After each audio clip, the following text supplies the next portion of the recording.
Thompson's Maple Products is located in St. Joe's Island, Ontario. The family-owned and operated maple syrup farm has been in operation since 1977. With a 20,000 tap operation, Thompson's is one of the largest maple syrup producers in Ontario. We started in 1977. My father and I, we purchased the property from an existing sugar bush, which was about 2,500 taps, and we were partners for close to 25 years, and then he retired.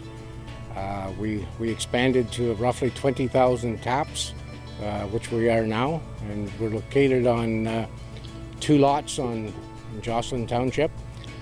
We have about 155 acres of maple, and we're tapping just about the full extent of the maple on this lot. The first station we went to was the upper vacuum station that we use. We have about 4,500 taps flowing into that location, and we have a 2,000-gallon tank buried in the ground for a room, and we have a stainless steel milk tank under vacuum, and all our lines, main lines, run into that tank, and then as the tank fills up, it just pumps it into our sap tank reservoirs. That is we call a booster, and what it is, it gives us optimum vacuum on the far end of that particular station, and the sap is sucked into the canister, and the flow as it was coming out will go in the canister and then goes down, and it goes into the ground into a buried main line that runs back to that vacuum station. The tanks, we have about 17,000 gallon storage of sap.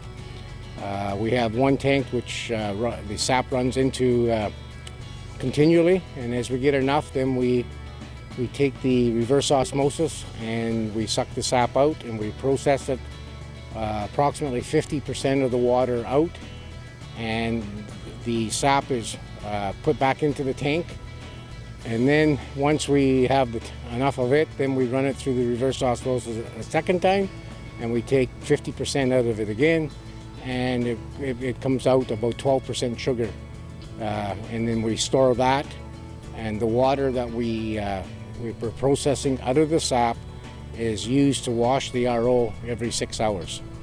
The concentrate 12% sugars goes to a larger tank, and once we have enough of it, then we pump it up to a holding tank which feeds the evaporator, and the concentrate will go through a steam away, which takes cold sap, 45 degrees Fahrenheit, up to about 206 degrees Fahrenheit, and it also does sweeten it at 2% more as well, and it's reclaiming the heat once we start the boiling process, and the sap will go into your pan and circulate through the compartments, and at the far end of it, there's a probe that measures the temperature of the sap boiling, which is syrup at that point, and when the temperature on the automatic takeoff, they become equal, the valve will open up and the syrup will go into the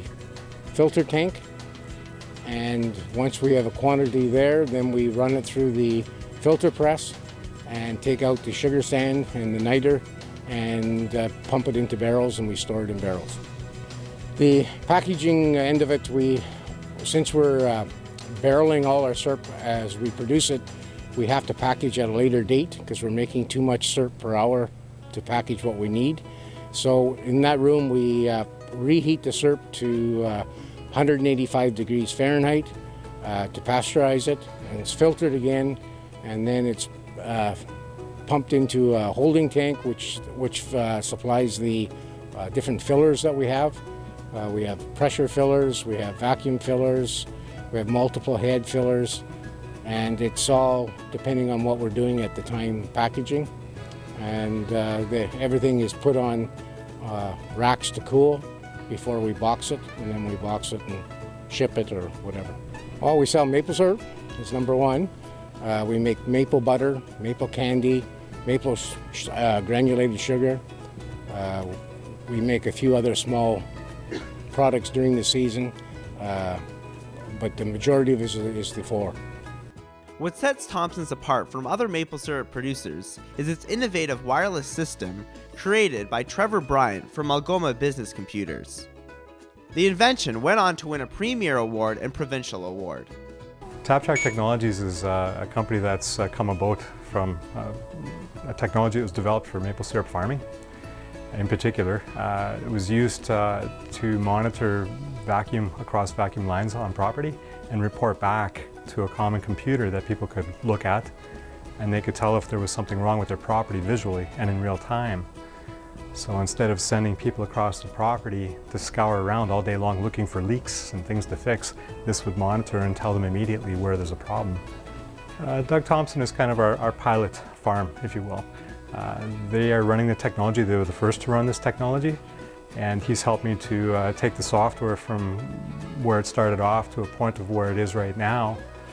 So he's been able to run and provide feedback as to things that worked, things that didn't work, and help me to perform upgrades as necessary.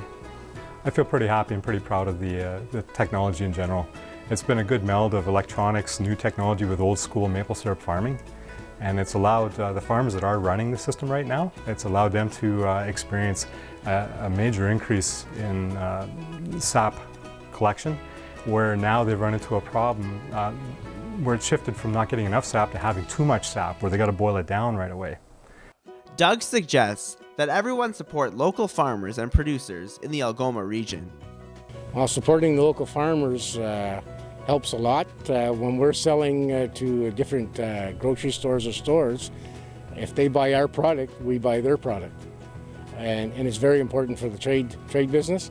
And as for the personal people in the community, it's very important because a lot of these people depend on indirectly the business from us, and it helps.